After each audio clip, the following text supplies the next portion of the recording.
the same from afar. Or maybe you can have one species that grows in all 7 formations and looks completely different from afar.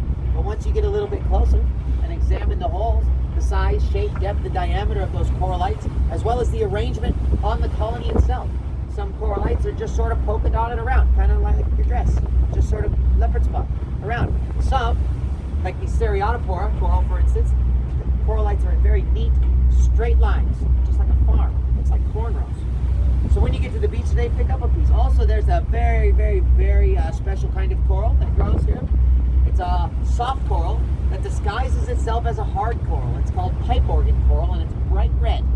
The limestone skeleton is bright red, so have a look at that, and Georgia today will tell you some very interesting facts about that pipe organ coral. I'll also tell you when we get on the glass bottom boat, because to a coral nerd like me, it's really, really, really interesting. Now these are our white-capped naughty terns. They're not naughty terns, they haven't done anything wrong, they are naughty terns because of the mating rituals between the males and the females. Okay, a lot like humans, when they see a partner that they like, they start nodding their head at them. And then the female says, come on, you'll do, let's go build a nest. Now it's the female's job to build the nest. However, it's the male's job to gather all the leaves to build the nest. So you will see many birds up in their nest sitting, tending to this nest, and you will see many birds flying along the floor of the rainforest or jungle or whatever you want to call it in there, picking up leaves, bringing them up to the nest. Now they really don't like the brown ones or the green ones. The females usually like the yellow ones. So if you watch one carry it up to the nest, if it's not a yellow one, chances are the female will get a little fussy and then throw that leaf to the side. It takes about 100 of these leaves to build a nest, but the female naughty tern will only accept about 1 in 10. So a little bit of quick math will tell you that is a lot of leaf gathering for the male. Now, one thing about this slide in particular is I'd like you to notice the environment that the animal is in. There's a couple other slides that we'll do that with. This broadleaf Pisonia tree found primarily along the path of the white-capped naughty tern. The Capricornian Caves National Park has 71% of the world's population of this tree. This tree provides not only the home for the white-capped naughty tern, but also a very valuable food source. The little seed bunches that you'll see on the ground, right now this time of year they're green because they're very fresh, but eventually they will turn brown and become very sticky. But it's a sweet treat for the white-capped naughty terns. They love to get in there and nibble, nibble, nibble, nibble, nibble. And then they will carry those sticky seed bunches along their migratory path, which is why most of these trees are found in between here and Papua New Guinea and as far east as Fiji. Now 99.9% of the time, these white-capped naughty terns will only make their nests out of the leaves from these trees. It's not until the real estate gets a little scarce. Later on in the summer, we'll have about 50 to 60,000 of these birds on the island. There's only about 15,000 on the island right now, so it's not that much. And when the real estate gets a little scarce, then you'll see them making their nests in the pandanus palms and some of the sheoaks on the beach. During low tide today, we will be very blessed to be able to see a wonderful, wonderful reaction of the reef. What happens during low tide, the entire reef flat will become exposed. But as it becomes exposed, as that water level drops over the reef, the temperature rises. And the coral can tell very quickly that the temperature is rising. So what it starts doing is producing this mucus. It sort of starts letting its nose run, if you will. But instead of running down the coral's face, it floats. It goes right to the surface. But not very far up on the surface. It's just kind of floating right around here. And as the water level drops, that mucousy layer of snot that the coral has been sort of excreting blankets the reef, and it acts as a natural sunscreen so that the reef can be exposed out of water and exposed to the sun for a few short hours each day. It's about SPF 80, and if you did have to rub it on your skin, you could to protect yourself from the sun. And then when the water level comes back up again, it washes that brown gooey muck off, and it sort of looks like the trichodesmium algae blooms that you may see out here as we go by. If you notice some white plumes along the water, that's trichodesmium. That's a naturally occurring algae. Happens from after we usually get some rain and runoff from our agricultural farms that we have all up and down the coast. When we get those runoffs with their high amounts of phosphates and nitrates, we'll get those trichodesmium algae blooms. Because they're a bit gooey. We had some out at the reef yesterday, and they're really warm, but it's a bit gooey.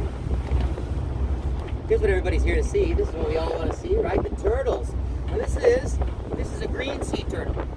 Okay, and they're called green sea turtles because their fat is green, because of the seagrasses and seaweeds that they predominantly eat. Now these green sea turtles, they grow the second largest of all the sea turtles, beaten only by the leatherback, which will have a maximum length carapace of about 1.8 meters. The green sea turtle grows to about 1.5, 1.6 meters. And although it does grow the second largest of all the sea turtles, its shell is only about 2 or 3 times as thick as your fingernail. It makes them very susceptible to bone strikes and strong-jawed sharks. Now these turtles, this is another one of those slides where I'd like you to pay attention to the environment the turtle is in. This turtle is sitting on a turtle cleaning station. That's exactly what it is. The little triggerfish and cleaner rats that live within this coral come out and pick the dead skin and parasites and algae off of the turtle's carapace. And then the turtle can just sit there. Now when they're down on these bommies, they've lowered their heart rate down to about 9 beats per minute, and they're just resting. So when you're out swimming today, if you see a turtle resting on the bommy, please don't go disturb it, because when it's in this sort of catatonic state, if you disturb it, it can suffer a heart attack. So we want to make sure that we give these turtles all the space and time to relax as they can possibly desire. Now coral reefs only make up 1/100th of 1% of our oceans, but 25% of all marine life lives within them. So if we lose coral reefs from rising ocean temperatures, 25% of all marine life goes along with it. Now, if the coral wasn't here, these little fish wouldn't be here to clean the turtle. And if these little fish weren't here to clean the turtles wouldn't come here either. So it's a very symbiotic relationship. Here's the other type of turtle. We'll see if we get loggerhead turtles here at Lady Musgrave Island too, but not quite as often. This is a hawksbill turtle. And if you pay close attention to the beak, it has sort of a bird-like or a hawk's-like bill, hence the name hawksbill turtle. But chances are we don't usually always see the mouth very clearly, so a very easy way, very distinguishing characteristic of the hawksbill turtle is at its tail, that serrated edge of the tail, or the tail end of the shell, is very easy to distinguish. Now some greens will have sort of little nubs at the end. You say, I wonder if that's a hawksbill. The hawksbills are very definite jagged edges, okay? Now the hawksbills don't grow the largest of the sea turtles, but the shell does grow the thickest. That's why it's critically endangered. People hunt this turtle just like an elephant for its shell to make turtle jewelry, which is rather sad. Now, once again, this is one of those slides where check out the environment. Check out this type of coral. This is called a finger coral or a digitate coral because it looks like fingers. Okay? This is in the bushy formation because it's very close together. The branching formation, which we'll talk about earlier, is commonly called elkhorn or staghorn coral because it looks like the antlers of an elk or a deer. This turtle here, very rare, very critically endangered, but not at Lady Musgrave Island. They are everywhere out there. And hopefully we'll get to see some. Here's some of that branching coral. Now this is the branching formation. You can see why it's called staghorn coral. Okay? This particular species is called Acropora millipora. And the way you can tell that is by looking very, very, very closely at the corallites. Acro meaning reaching or dancing. Okay? And milli meaning thousands of little pores. Now the way that you can tell that this is Acropora millipora, because you will see other branching formations that don't have this white tip. This white tip is not bleaching. It's called an axial corallite. And what that is, it's a tubular corallite that grows straight up, like the lead dog in the pack, always leading the coral towards the light and towards free space. These little blue and green fish here, they're a type of damselfish. And they're called blue-green chromis. One of the most common fish on the reef that you'll see, and they swim everywhere. They're called blue-green chromis because when they swim one way, they're blue. When they swim the other way, they're green. Basically just called what they look like. And they're really, really, really pretty to see. Here's one of our massive corals. We're going to see this. This is a brain coral, the smartest of all the corals. These massive corals, to be classed as a massive coral, you must grow relatively the same amount in all three directions, making you, well, kind of spherical or orb-like. All right, the massive corals grow the slowest, only 1/2 centimeter to 1 centimeter in diameter each year. On our glass bottom boat tour today, I'm going to show you some bommies, some big, massive coral bommies that have been growing for the last 2,000 years, since the beginning of the Common Era. Now this is an interesting fish. This is a Moorish idol, oftentimes confused with an angelfish because they do share the same color pattern. The Moorish idol is interesting because it is the only member of its family. It is the only child of the sea. It does not share its family or phylum with any other fish. It is in a league of its own, a class all by itself.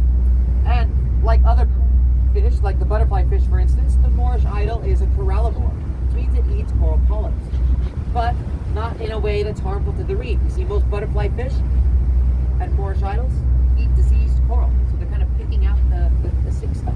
And you can tell that it's a corallivore by the snout. If you see the black and yellow and white fish, which is probably the most common got that elongated snout, that means they eat coral polyps. If they've got more of a rounded kind of snout, more like our kind of noses, they're just grazing herbivores, and they're going on the algae that grows on reef rubble. Now this is a wonderful example of our encrusting coral, another type of formation. Oftentimes takes up the shape of whatever it's encrusting. Now coral is a very special thing. It's a plant, it's an animal, and it's a mineral, all in one. The animal is that little coral polyp. Remember that little miniature jellyfish flipped upside down? It's a relative to the jellyfish. Excuse me. And the sea anemone, they're in the cnidarian family because of their stinging cells or stinging nematocysts. If you were to look at this line very closely under a magnifying glass or a microscope, it would look like a miniature version of Star Wars. Pew, pew, pew, pew, pew, pew, pew, pew. Stinging cells and nematocysts firing back and forth, going crazy until one eventually recedes, and then the other coral will take over. Now the plant is a microscopic photosynthetic algae called zooxanthellae algae. An easy way to remember that is the woman's name, Suzanne Thelley. Good old Suzanne or Mrs. Thelley gives the coral polyp 90% of its food through photosynthesis. It uses the sun's rays to create carbohydrates and sugars. Also gives the coral polyp all of its color. Also puts pigment into that limestone skeleton that the coral creates. Hey, who knows what this is? That is exactly right. Oh, you want a cracker? This is a parrotfish. Now, parrotfish play an integral role, a very important role in reef regeneration and spawning. See, when the coral spawns, we're predicting it to be, let's see, what is it, the 10th today in about 7 to 8 days, right around the full moon. Hopefully the coral will spawn. It happens at night, bunch of little dewy pink dots floating around the ocean. It's a really magical thing to see. But when coral spawns, it needs a clean substrate to attach itself to. Much like a carpenter will sweep up a foundation before he lays his boards down, same way with coral. Before it can attach itself to reef rubble or a chunk of limestone, it must be clean. So the parrotfish is a grazing herbivore, okay? Unlike the bumphead parrotfish, which eats coral. This will just want the algae that grows on reef rubble. Remember from the beginning slide, we talked about branching coral growing the fastest, 10 to 40 centimeters a year, so it oftentimes breaks under its own weight. Those broken chunks of reef rubble will develop algae, at which time Mr. Parrotfish comes along and cleans it off so that every year when the coral spawns, those neat little coral polyps have a neat little clean space to attach themselves to. They also provide a lot of the sand that you're going to see on the beach.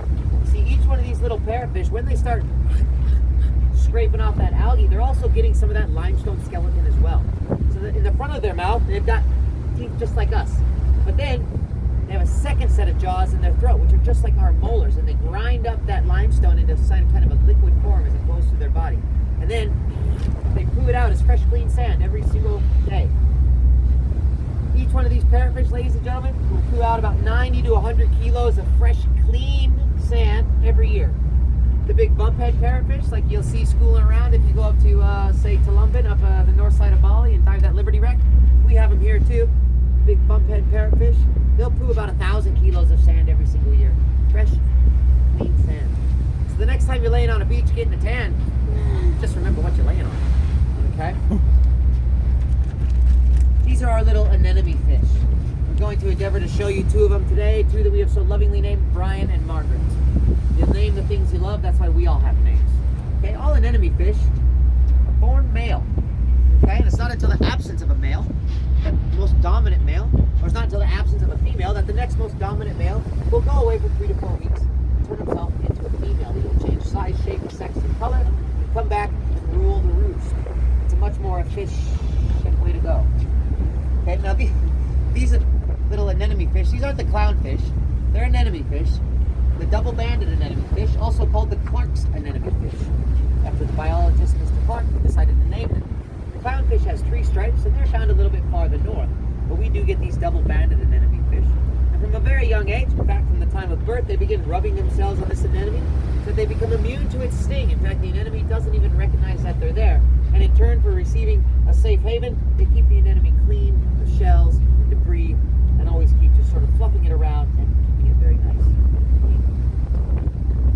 Now this, ladies and gentlemen, is sort of a bittersweet sort of thing. It can help the reef, it can hurt the reef. This is the crown of thorns sea star.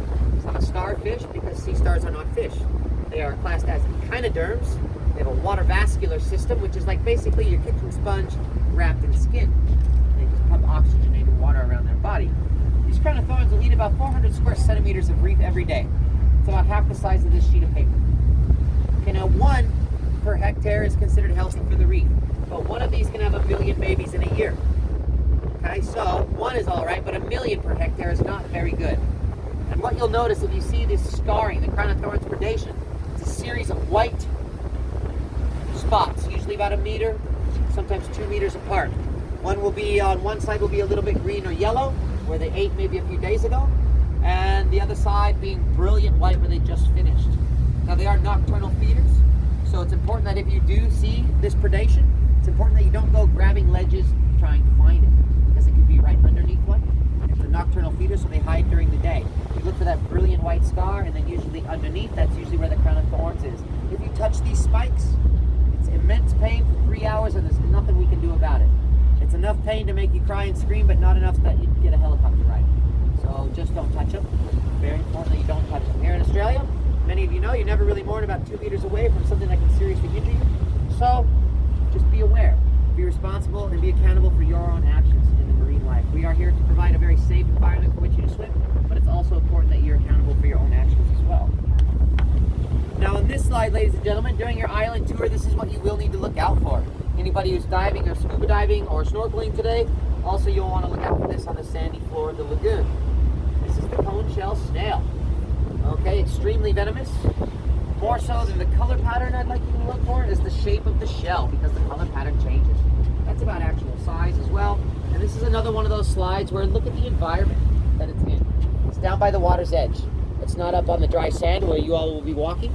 It's not up on the dry area up here farther on the beach where most of you will be doing your tour today. It's down by the water's edge. This is the shell you need to look out for. Okay? Pretty good rule of thumb, just don't touch it. Pick up pieces of coral, don't touch this shell. What happens? After about an hour and a half, you suffer paralysis, and after about 4 hours, you become very, very, very sick. And we call them day ruiners. So just don't touch it. Very, very, very easy way to get around injury. Don't touch the cone shell snail. All these other bits of coral, feel free. Pick them up, love them, like them, learn from them. Just don't put them in your pocket. This, however, be aware of. All right? If you do decide to duck dive down while you're snorkeling, go grab some sand or a shell off the bottom of the lagoon, watch where you're putting your hands because it's everywhere on the bottom. Okay? Now that pretty much concludes the brief presentation. Does anybody have any questions? Anything at all? We will be going over a lot more information on the glass bottom boat, and your island tour is going to be jam-packed with facts as well. So we try not to repeat too much, so that everybody gets a little something new to learn. If you don't have any questions,